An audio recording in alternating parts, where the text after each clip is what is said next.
नमस्कार दोस्तों। और आपका बहुत बहुत स्वागत है।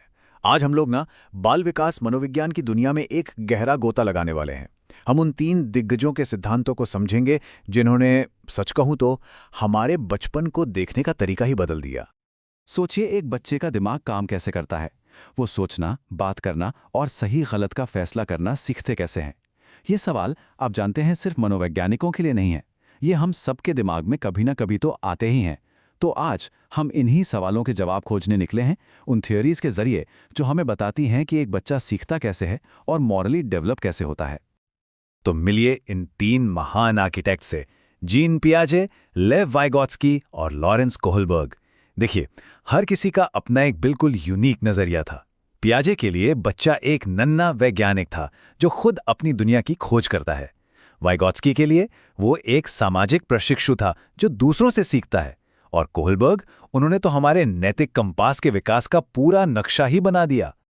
तो आज का हमारा रोड मैप क्या है? सबसे पहले हम इन तीनों दिग्गजों को समझेंगे, फिर पियाजे और वाइगोत्स्की के बारे में बात करेंगे, फिर कोहलबर्ग को देखेंगे, उनके बीच का बड़ा डिबेट समझेंगे, और आखिर में सबसे ज़रूरी बात, एग्जाम में सफलता की स्ट्रैटेजी पर भी बात करेंगे।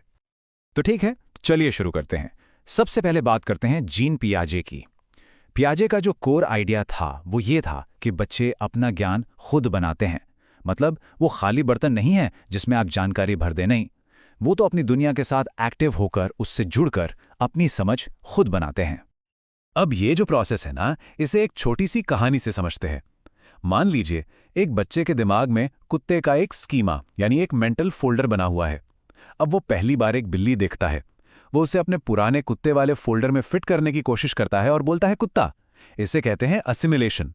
लेकिन तभी बिल्ली म्याऊ कर देती है। हो गया दिमाग में कंफ्यूजन, जिसे पियाजे ने कहा डिसइक्विलिब्रियम।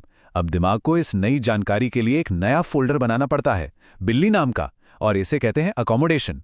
बस इसी तरह हम सब सीखते हैं। तो पियाजे ने डेवलपमेंट को 4 स्टेजेस की एक जर्नी की तरह देखा। सबसे पहला स्टेज, जन्म से 2 साल तक, है सेंसरी मोटर स्टेज। यहां बच्चे अपनी सेंसेस से सीखते हैं, छूकर, चखकर, देखकर। और यहीं पर वो एक कमाल की चीज सीखते हैं जिसे ऑब्जेक्ट परमानेंस कहते हैं। मतलब जब कोई पीकाबू खीलता है तो उन्हें पता चल जाता है कि चेहरा सच में गायब नहीं हुआ है। इसके बाद आता है प्री ऑपरेशनल स्टेज, जहां भाषा और इमेजिनेशन तो आ जाती है, लेकिन सोच थोड़ी सेल्फ सेंटर्ड होती है। उन्हें लगता है कि दुनिया वैसी ही है जैसी उन्हें दिखती है। फिर लगभग 7 से 11 साल की उम्र में बच्चे आते हैं कॉन्क्रीट ऑपरेशनल स्टेज में। अब यहां लॉजिक की एंट्री होती है। वो कंजर्वेशन का कॉन्सेप्ट समझने लगते हैं कि अगर आप चौड़े ग्लास का पानी लंबे ग्लास में डाल दें तो पानी उतना ही रहता है। और आखिर में 11 साल के बाद आता है फॉर्मल ऑपरेशनल स्टेज। यहां एब्स्ट्रैक्ट थिंकिंग यानी कि अमूर्त सोच शुरू हो जाती है। अब वो न्याय, बराबरी जैसे बड़े बड़े आइडियाज के बारे में सोच सकते हैं। चलिए अब कहानी में दूसरे हीरो की एंट्री कराते हैं, लेव वाइगोत्स्की। अब देखिए, जहां पियाजे ने बच्चे को एक अकेले साइंटिस्ट की तरह देखा, वाइगोत्स्की का नजरिया बिल्कुल अलग था। उन्होंने कहा कि सीखना एक सोशल एक्टिविटी है। उनके हिसाब से डेवलपमेंट अकेले कमरे में नहीं होता, ये तो दूसरों के साथ, हमारे समाज और हमारी कल्चर के अंदर होता है। वाइगोत्स्की की थ्योरी का जो कोर है वो है ये SCL फॉर्मूला, सोसाइटी, कल्चर और लैंग्वेज। मतलब सोसाइटी हमें कॉन्टेक्स्ट देती है, कल्चर हमें टूल्स देती है, और लैंग्वेज वो जरिया है जिससे हम नॉलेज को शेयर करते हैं और समझते हैं। इसीलिए उनके लिए सीखना हमेशा एक कोलैबोरेटिव प्रोसेस था, जैसे ग्रुप में पढ़ना या किसी से मदद लेकर सीखना। और पता है, यहीं पर वाइगोत्स्की ने पियाजे के आइडिया को पूरी तरह से पलट दिया। देखिए, पियाजे मानते थे कि डेवलपमेंट पहले होता है और वो तय करता है कि हम क्या सीख सकते हैं। लेकिन वाइगोत्स्की ने कहा, नहीं, सीखना पहले आता है। लर्निंग ही डेवलपमेंट को खींचकर आगे ले जाती है। और सच में ये एक रेवोल्यूशनरी आइडिया था। तो वाइगोत्स्की ने हमें सीखने के लिए कुछ बहुत पावरफुल टूल्स दिए। इसमें सबसे पहला है ZPD यानी जोन ऑफ प्रॉक्सिमल डेवलपमेंट। ये सीखने का वो स्वीट स्पॉट है। मतलब वो काम जो कोई बच्चा मदद के साथ तो कर सकता है पर अभी अकेले नहीं कर सकता। यही वो जादुई इलाका है जहां असली लर्निंग होती है। तो सवाल ये है कि कोई अपने ZPD को पार कैसे करे? इसका जवाब है स्कैफोल्डिंग से। जैसे एक बिल्डिंग बनाते समय मचान या पाड़ का सहारा लिया जाता है, वैसे ही सीखने में भी टेम्पररी सपोर्ट दिया जाता है, जैसे छोटे छोटे हिंट्स देना या प्रॉब्लम को टुकड़ों में तोड़ना। और जैसे ही लर्नर सीख जाता है, ये सपोर्ट हटा लिया जाता है। और ये सपोर्ट देता कौन है? MKO यानी मोर नॉलेजेबल अदर। ये कोई भी हो सकता है, आपका टीचर, पेरेंट्स या आपका वो दोस्त भी जिसे उस सब्जेक्ट में आपसे ज्यादा पता हो। वाइगोत्स्की के लिए सीखना एक टीम गेम की तरह था। अब चलिए अपने तीसरे महारथी की तरफ चलते हैं, लॉरेंस कोहलबर्ग। कोहलबर्ग का मेन फोकस इस बात पर था कि हम सही और गलत का फैसला करना कैसे सीखते हैं, मतलब हमारी मॉरल रीजनिंग कैसे डेवलप होती है।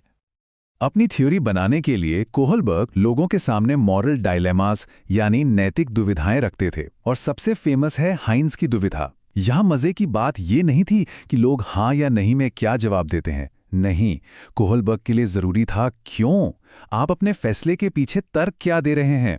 उनका पूरा फोकस रीजनिंग पर था, आंसर पर नहीं। तो इसी रीजनिंग के आधार पर कोहलबर्ग ने मॉरल डेवलपमेंट के 3 लेवल्स बनाए।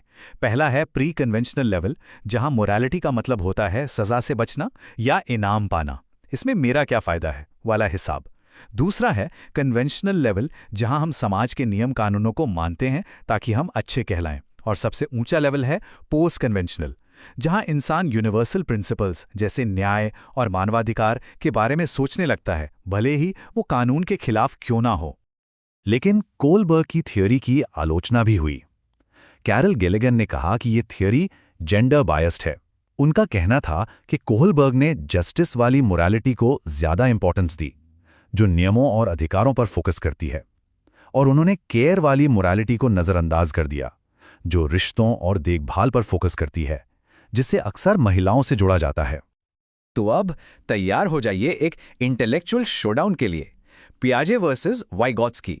ये दोनों कॉग्निटिव डेवलपमेंट के जायंट्स थे, लेकिन जब बात भाषा और सोच के रिश्ते की आती है तो दोनों बिल्कुल अलग अलग कोनों में खड़े थे।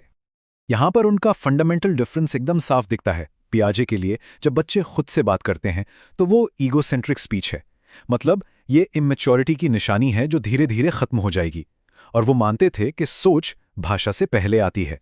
वहीं दूसरी तरफ वाइगोत्स्की ने इसी चीज को प्राइवेट स्पीच कहा और माना कि ये सेल्फ रेगुलेशन और प्लानिंग के लिए एक बहुत जरूरी टूल है। उनके लिए सोच और भाषा पहले अलग अलग चलते हैं और फिर एक दूसरे में मिल जाते हैं, जिससे हमारी थिंकिंग और पावरफुल हो जाती है। अच्छा, तो इतनी सारी थ्योरी के बाद अब आते हैं सबसे जरूरी सवाल पर, इन सबको एग्जाम में सफलता के लिए इस्तेमाल कैसे करें। चलिए इन आइडियाज को एक प्रैक्टिकल स्ट्रैटेजी में बदलते हैं। ये जो टैग वर्ड्स वाली चीट शीट है ना, ये रिवीजन के लिए आपका सीक्रेट वेपन है।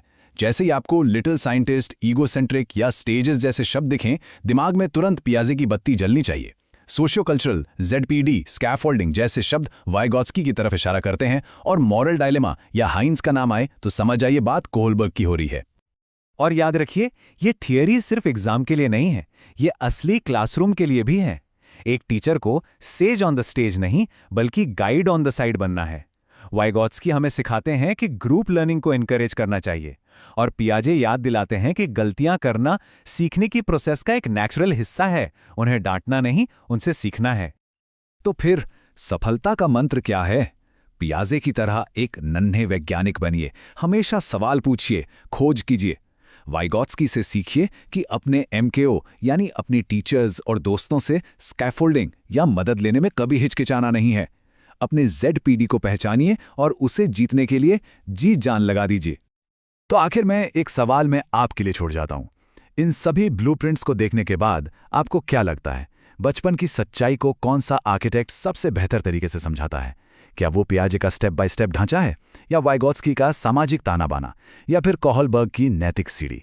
अपने आसपास की दुनिया को देखकर सोचिए, कौन सा डिजाइन आपको सबसे ज्यादा सच लगता है।